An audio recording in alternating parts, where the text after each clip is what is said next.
Hey there, everybody. Thanks for joining me for another one-man review. I'm back with Volume 5 of the Rust Belt Review. I've reviewed the first 4, and I just kind of wanting to celebrate this over the course of 5 weeks as a stellar anthology put together by Sean Knickerbocker.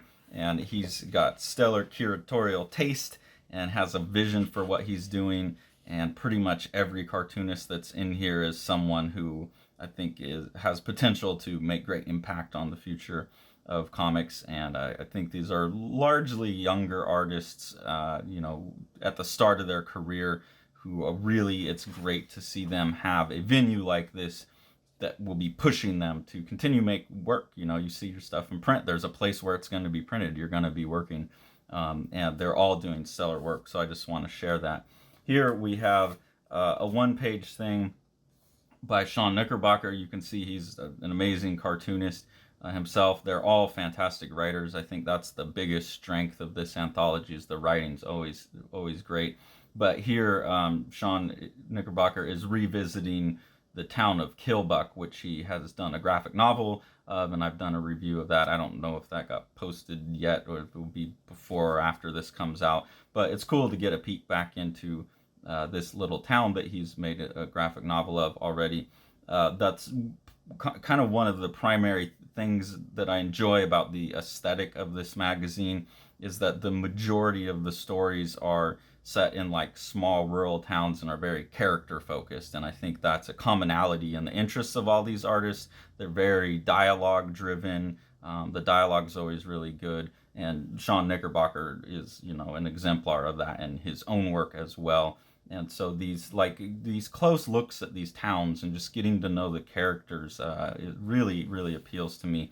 And being able to check back in and realizing that these are things that an artist could revisit over the course of their career is really encouraging to me too. I really like the idea of artists building up, like Gilbert Hernandez and Jaime Hernandez have done, these ongoing epics just about real people, and there seems to be a lot of that in these works. So really enjoy that.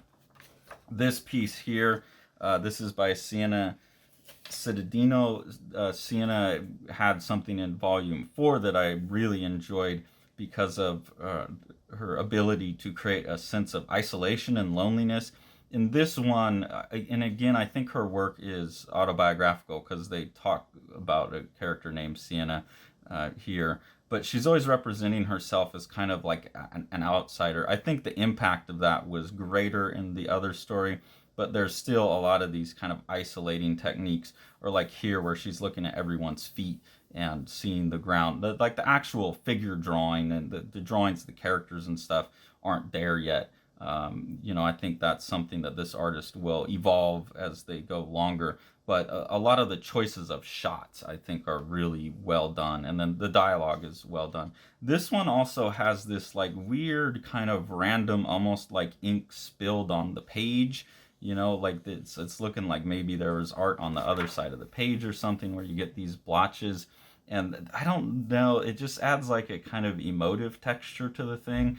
It seems like very intentional in some spots and accidental in others.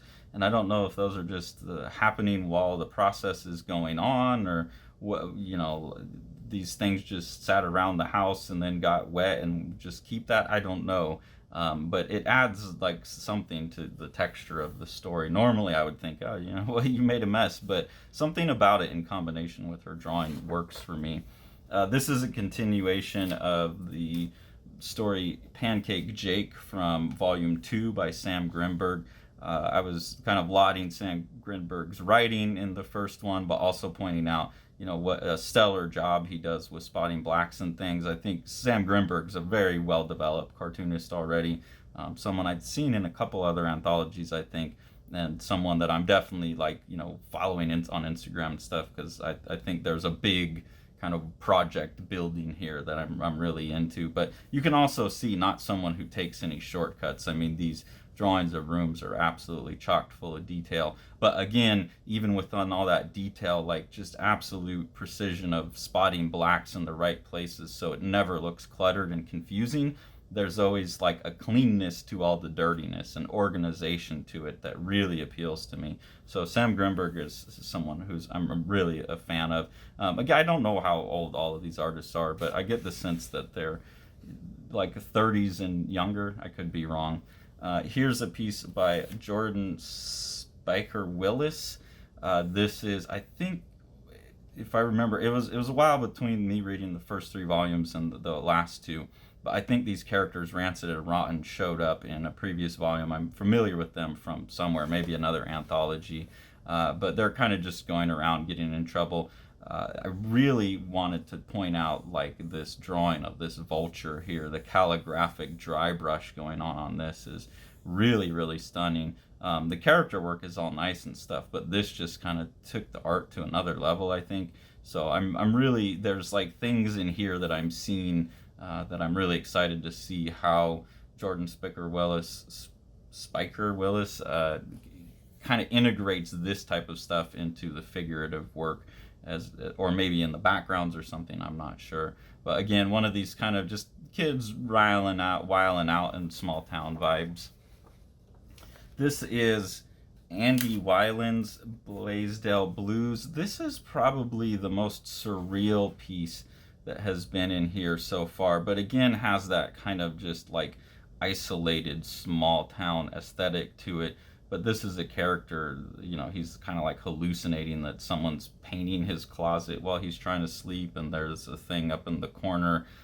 So this one's more an atmosphere piece to me.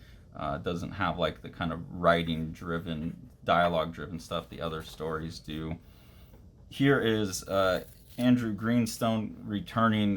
There was a gap, issue 4, there wasn't a story, but this is a return to Professor Livingston's Labyrinthine Trivia Trials, which is a story that was building in the first 3 volumes, and a story I'm really enjoying the art on this, like the bizarre, gross kind of way that the characters are represented.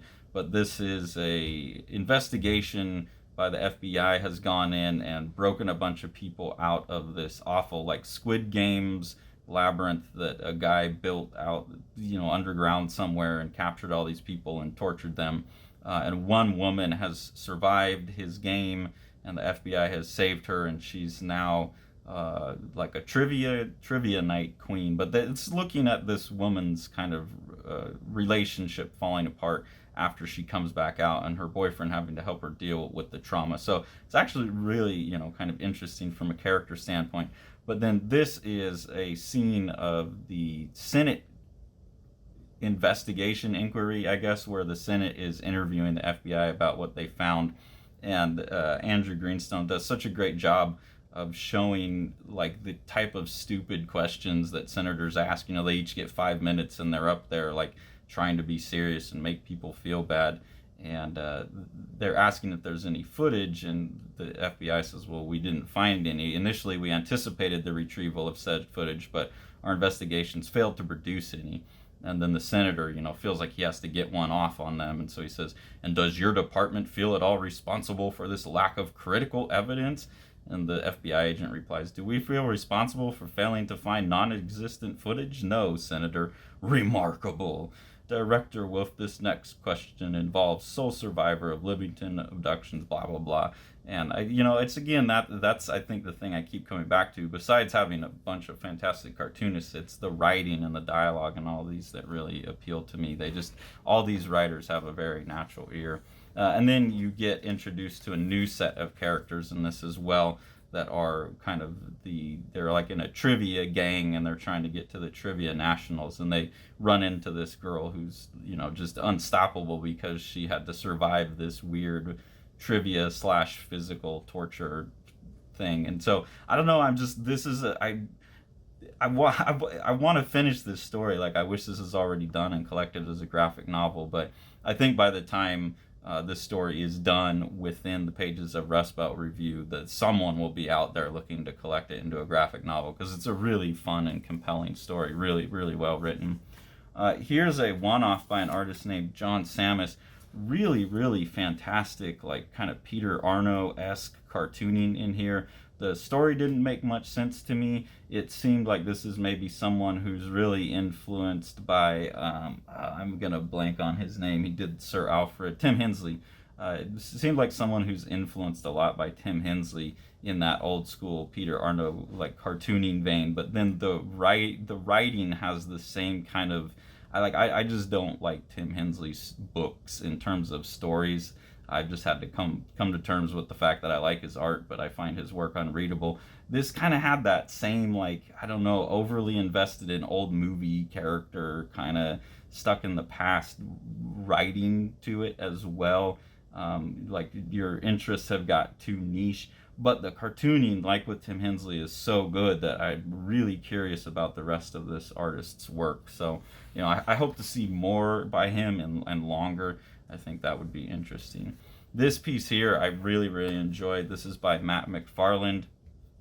It's, everyone's drawn kind of like monsters, so it fits into that monster life genre that our subs have helped us name and define, I guess. But it's done in a way that was more relevant to me. I think normally you get the monster life stuff, it's like young 20-somethings.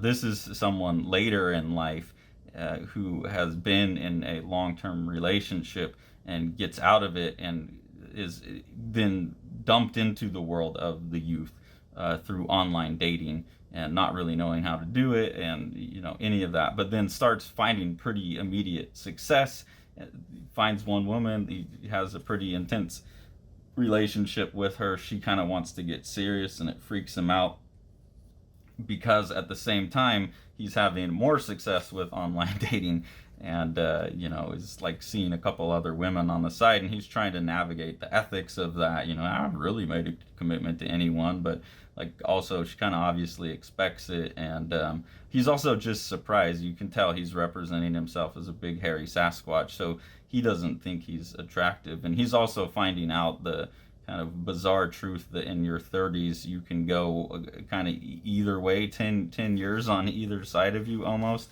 and seems to be both freaked out by that and enjoying that as well, but then is also struggling with the fact that he's never been someone who's like into casual sex. Like he attaches feelings and he's trying to figure out, like he's saying, oh, I wish I could be someone who could do that, but I can't. And those are all very relatable things, as someone who's probably around this same age and someone who like had to get used to that same world and had a lot of the same experiences. I think this is a very well written and well drawn book, and the fact that he's couching everyone as monsters just makes it kind of more playful, I think, and allows drawings like this. So that's really fun. Then we get a return to Audra Stang's Tunnel Vision. This is the wrap up to that, and we're basically back to the main character of the story, which is this girl that's making an autobiographic movie about this small town that she lives in. And here I think you get a sense of where Audra Stang's